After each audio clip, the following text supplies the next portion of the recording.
My sister convinced my parents to sign their house over to her and laughed. Now you have nowhere to live. I thought she had won, until the lawyer smirked and said, actually, that house was never theirs to give. When she heard who the real owner was, she collapsed in shock. I was standing in my parents' living room, staring at my sister as she smirked at me. Her arms were crossed, her head tilted slightly, that smug little smile tugging at the corners of her lips. She always looked like that when she thought she had won. Well, she said, dragging the word out like she was savoring it, looks like you're out of luck. Mom and Dad signed the house over to me this morning. It's mine now. I felt like the floor had just been ripped out from under me. This was my childhood home, the house where I took my first steps, where we celebrated birthdays, where I sat with my mom in the kitchen, late at night, talking about life. And now my sister was looking me dead in the eye, gloating as she told me she owned it. That I had nowhere to live. She even laughed, a full triumphant laugh. You should have been smarter, she said. You should have known better. I couldn't believe it. I turned to my parents, searching for some kind of explanation, some kind of denial. But my mom wouldn't look at me. My dad just sighed and rubbed his temple, avoiding my gaze. They knew. They had done it willingly. I clenched my fists. Why would you do this? My voice was shaking, but I didn't care. Why would you give her the house? You know I live here. You know I've been the one taking care of everything.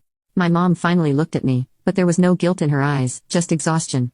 She's family, she said. I'm family too. I snapped. That's my house as much as it is yours. My sister snorted. Was, she corrected. Not anymore. I had worked my whole life to keep this house running. When my dad got sick, I was the one who drove him to his appointments. When my mom couldn't handle the bills, I stepped up. I had poured my time, my money, my effort into keeping this place standing. And now my sister, who had never lifted a finger for anyone but herself, had taken it from me. I gritted my teeth. This isn't over, I said. She just rolled her eyes. Oh, it is. Legally, the house is mine now. You can't do anything about it. And honestly, I think it's time you found your own place. You're what, almost 40? It's pathetic that you're still living here. My hands were shaking. I could barely breathe. She had no idea what she had just done. And she had no idea what was coming for her. Because what she didn't know, what none of them had even bothered to look into, was that this house was never actually theirs to give. And the moment the lawyer smirked, I knew I had already won. I didn't argue anymore. I didn't scream or demand answers. I just stood there, staring at my sister as she grinned like she had won some great battle, because she thought she had. She thought she had played the game perfectly, that she had manipulated our parents just right, that she had outsmarted me, and taken the one thing that mattered most. She had no idea what she had actually done. I took a slow breath. All right, I said, my voice steady. If that's how you want to play this. Her smile faltered for half a second, but she covered it up fast. Oh, it's not about how I want to play, she said. The paperwork is already done. You can whine all you want, but you can't change legal ownership. She really thought she had me cornered. I turned on my heel and left. I didn't slam the door. I didn't storm out in a rage. I just walked, got in my car, and drove straight to my lawyer's office. Because while my sister might have spent months scheming, she had made one massive mistake. She hadn't checked the actual ownership of the house. The lawyer's smirk, my lawyer, Mr. Reynolds, was an older man, the kind of guy who had seen every trick in the book. When I told him what had happened, he just leaned back in his chair and folded his hands over his stomach. Let me get this straight, he said. Your parents signed over the house to your sister. I nodded. This morning. And they think they had the legal right to do that? I nodded again. That was when Mr. Reynolds smirked, a slow knowing smirk, the kind that told me I was about to win. Actually, he said, tapping his pen against the desk, that house was never theirs to give. A chill ran down my spine. What do you mean? He opened his drawer, pulled out a thick folder, and dropped it onto the desk in front of me. You want to know who actually owns that house? I stared at him, my heart pounding. He flipped open the file and pointed to a document. You do. I blinked. What? Your grandfather left it to you in his will. He slid the paperwork closer. Legally, that house has been yours since he passed away. Your parents never owned it. They had the right to live there, but they never had the right to transfer ownership. I couldn't believe what I was hearing. All these years, I had assumed my parents owned the house. It had never even crossed my mind to check the deed. I had just trusted that things were the way they seemed. But my grandfather, who had always favored me over my sister, who had seen what kind of person she was, had left the house to me.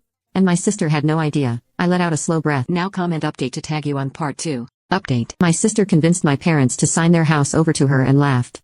Now you have nowhere to live. I thought she had won, until the lawyer smirked and said, actually, that house was never theirs to give. When she heard who the real owner was, she collapsed in shock. My sister had no idea. I let out a slow breath. So what happens now? Mr. Reynolds' smirk widened. Now we have some fun. My sister's world started crumbling. I didn't go home that night. Instead, I stayed at a friend's place and let my lawyer handle everything. The next morning, he filed an official cease and desist order, preventing my sister from making any changes to the property. That meant no selling, no renovations, no moving in. And that's when she finally called me. I didn't answer the first 3 times. On the 4th call, I picked up. "What the hell did you do?" she screeched. I leaned back in my chair. "What do you mean?" She was furious. "The lawyer just called me. He said I can't touch the house. He said it's not mine." I let the silence stretch just long enough to make her sweat. Then I said, "That's because it never was." She went silent. "You really should have checked the ownership before you pulled your little stunt," I continued. "Because legally, that house has been mine for years." "No," she whispered, "that's not possible." "Oh, it is. I have the papers to prove it. You see, Grandpa left it to me, not Mom and Dad, and definitely not you." Her breath hitched.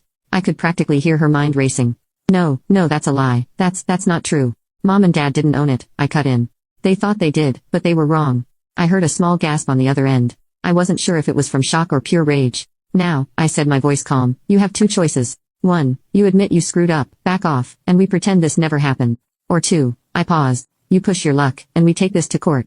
"You wouldn't," she whispered. I laughed. "Oh, I absolutely would. And trust me, if this goes to court, you're going to lose." For the first time in her life, my sister had nothing to say.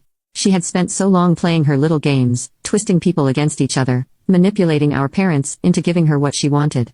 And now she was realizing she had lost before she even started. My sister's meltdown. The next morning, she showed up at my lawyer's office. She stormed in, red-faced and wild-eyed, demanding that something be done.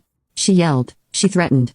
She even tried to claim that I had somehow stolen the house. Mr. Reynolds just sat there, perfectly calm, letting her dig her own grave.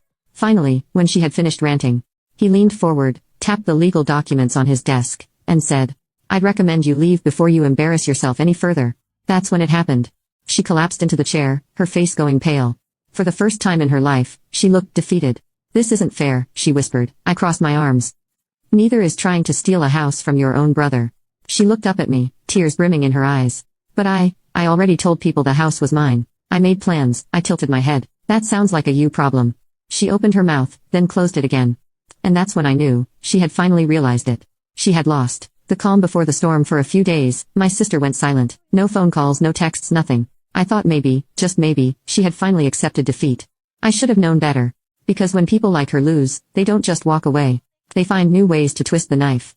And my sister, she was about to go lower than I ever thought possible. The parents get involved. It started with my parents.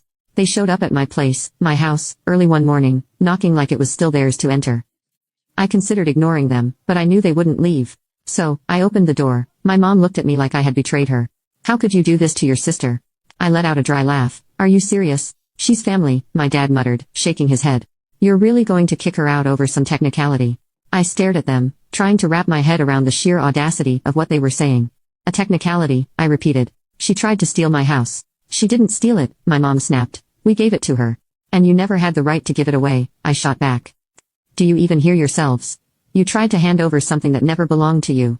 They didn't respond, because deep down, they knew I was right. But then my mom tried another angle. She softened her voice, sighed like she was the real victim here, and said, "Look, your sister made a mistake, okay? But you don't have to punish her for it. Just let her stay."